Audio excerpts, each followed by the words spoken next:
there were heroes too, a great many of them. And this man was perhaps the most heroic of them all. His name, Jacob Vouza. He was a Solomon Islands native, and at the time the Japanese landed, he had already retired as a long-time member of the British Solomon Islands Constabulary with the rank of Sergeant Major. As soon as the Marines landed, he, with his superior, District Officer Martin Clemens, volunteered to serve with the Americans. Before the campaign was over, Jacob Vouza had won the American Silver Star, and from his king, England's George Medal, the highest honor a British civilian can be awarded. He became the legend of Guadalcanal, and the legend lives.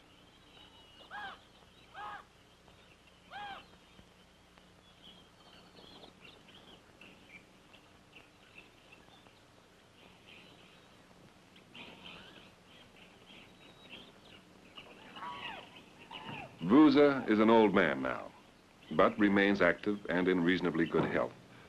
He is a loyal British citizen, but his admiration of his beloved Marines and his appreciation to America for having driven the hated enemy from his homeland has inspired a ritual both rare and touching, which he observes every morning. I was privileged to witness it.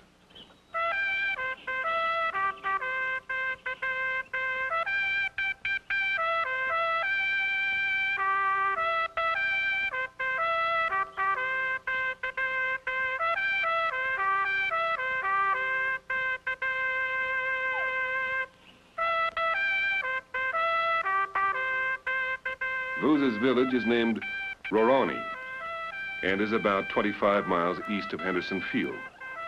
Nearly all the residents are kin, his children, grandchildren, and great-grandchildren.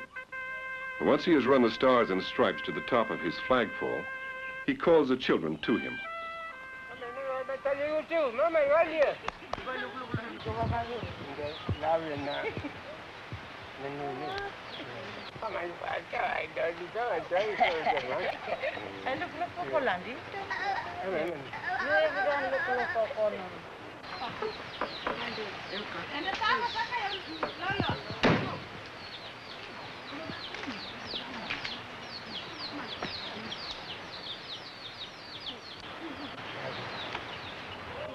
Sergeant Major Vouza?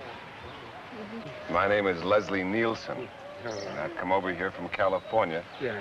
I'm doing a tour of Guadalcanal, Yeah. and I'm traveling around finding all of those places where the battles took place and sort of recapturing the history of World War II. Yeah. And of course we can't do that Yeah. without talking to the foremost hero of the Solomon Islands. You know, I'd like to ask you, you were captured at one time by the Japanese, as I recall. Yeah.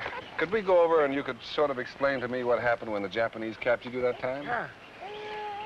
And what happened? I go down to Henderson Field. I see Colonel Buckley. He said, "You know where we come from?" I said, "No." "Where you come from?" He said, "I come from state." "What do you mean state?" "Oh, we come from America." I said, "Oh, America, we know, but state, just passed out to them, you hear him."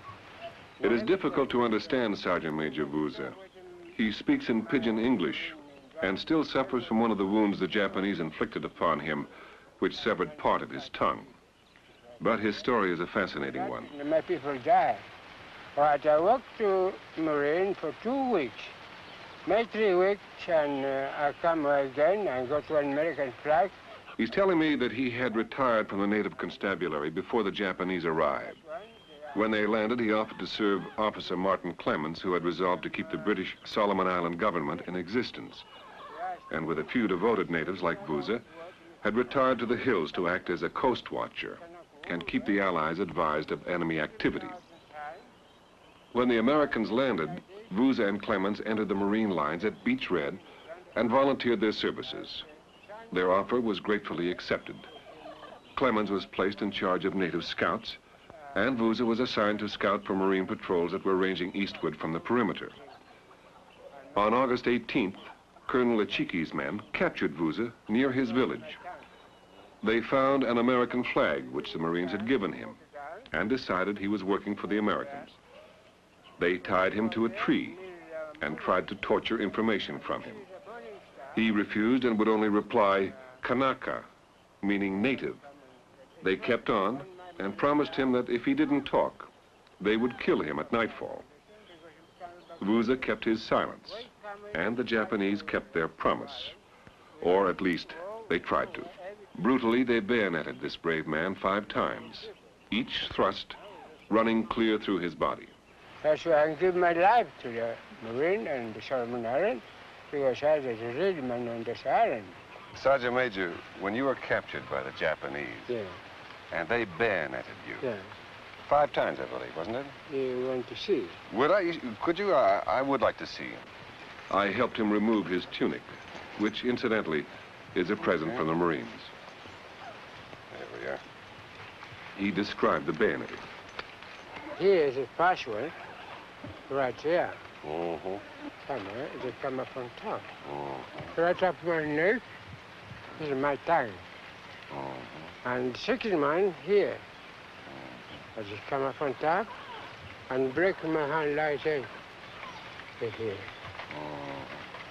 Now, The story he now told me in his simple and modest words is one of bravery, courage, and valor.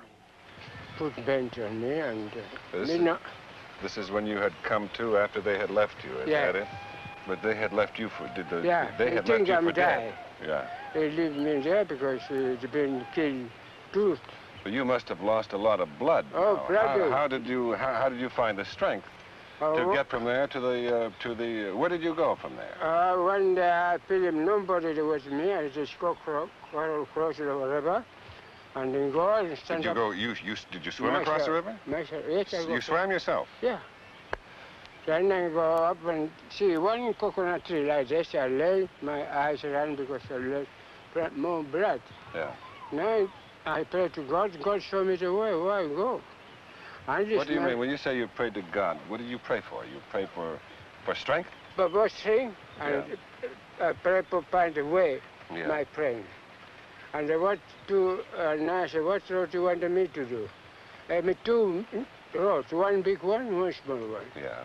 And big road, me up on this road where you come, you see that one. And go this up like this my coconut dry over there. Mm-hmm. And I meet the Marine. Mm-hmm. The Marine want to shoot me. Say, oh, pray. Let me stop you for a minute. You had 2 roads to go on. Yeah, And you picked the right one. yeah. The other road would have led to danger. Is that? If I go on that, I die. I Because see. far away from Marine. So that's how God Yeah. God made show you me make the way. the right decision. Yeah. I see. Then I go there, Marine want to shoot me. Try not shoot me. Japan kill me already. Then I say, come in. When I have me come in, I say, who are you? Yeah. Oh, He made his report to the Marines and collapsed. Yeah. You were in the hospital for 12 days, and the missionary came to see you and said, no, he is not going to die. yeah. You know, I see over here, I've been looking at this when we've been standing here, but that's a monument you have there. Yeah. Who is that? Did the Raiders give that to you, or is that the U.S. Marine Corps? Could you show it to me, Sergeant Major? This is a symbol of the respect and appreciation the Carlson's Raiders hold for Sergeant Major Vouza. He served as their scout on their historic raid from Aola to the Matanacao. It was a tremendously successful operation against the enemy, and Vouza is given much credit for the toll of Japanese and for the low American casualties. It's a singular honor for Vouza, for the Marines seldom pay such tribute to a foreigner outside their ranks. But that isn't quite right either, for Jacob Vouza has been made an honorary Marine, and with the rank of Sergeant Major. Before I left, Sergeant Major Vouza asked me to visit the tiny church that he was so proud of. He is an extremely devout man, and his church is an important part of his life. Even here, his fondness for America is evident. He insisted that it be named California Village. I thank you for you come over and take trouble.